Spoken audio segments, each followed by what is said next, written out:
آئیے اب سلطان صلاح الدین ایوبی کی کہانی بھی سنتے ہیں۔ اسلام کا مجاہد اعظم، یہ حلال اور صلیب کی جنگوں کا ہیرو، اور جس پہ امت اسلامیہ کو آج بھی ناز ہے۔ اس کے زمانے میں ریجینالڈ بدبخت ایک انگلستان کے شہزادے نے حاجیوں کے قافلے کو روک لیا اور ان کا سامان لوٹ لیا۔ انہوں نے کہا ہم حج پہ جا رہے ہیں، تو نے ہمارا سامان لوٹ لیا، ہمیں جانے دے۔ تو اس نے دریدہ دہنی کرتے ہوئے کہا بلاؤ اپنے نبی محمد کو جو تمہاری جان چھڑائے۔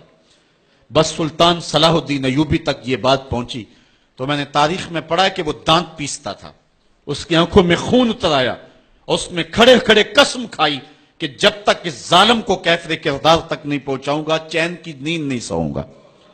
پھر پونے دو سال کا عرصہ آپ سلطان صلاح الدین ایوبی کی زندگی دیکھے، جنگی مہموں کو ترتیب دیتا رہا، دن رات اس نے ایک کر دی، نیند قریب نہ آنے دی۔ جب نیند بہت زیادہ تنگ کر دی تو پھر وہ خیمے کی چوب کے ساتھ ٹیک لگا کے کھڑے ہو کر کے اپنی آنکھوں کی آگ بجھا لیتا، اور پونے دو سال کا عرصہ اس نے چارپائی پہ لیٹ کے نہیں دیکھا۔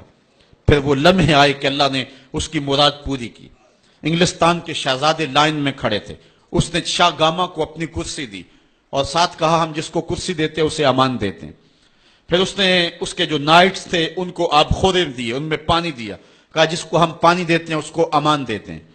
پھر جب ریجینالڈ کی باری آئی تو بادشاہ کی رگیں پھول گئی غصے سے، اس نے تلوار نیام سے باہر نکالی اور اس کی چھاتی پہ چڑھ کے اس کی گردن پہ تلوار رکھ کے اس کے ٹکڑے کرتے ہوئے کہا او کتے، تو نے کہا تھا بلاؤ اپنے نبی محمد کو، محمد عربی نے اپنا نوکر بھیج دیا ہے۔ اور اس طرح اس ریجینالڈ کتے کے دو ٹکڑے کر کے رکھ دیے۔ یہ ہماری تاریخ ہے، یہ اور روشن تاریخ ہے۔ ہمارے اسلاف، ہمارے بزرگ، اس دور کے شہنشاہ، اس دور کے بادشاہ اتنی جرأت اور اتنی عظیمت رکھا کرتے تھے، اور آج ہماری کمزوریاں نے دشمنوں کو دلیر کر دیے۔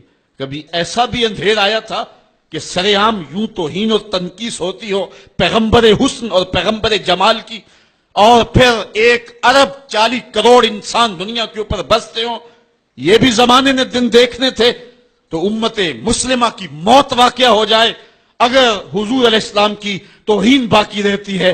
اس لیے امت کو پوری قوت کے ساتھ کھڑا ہونا ہے اور اپنے نبی علیہ السلام کی توہین کا بدلہ لینا ہے۔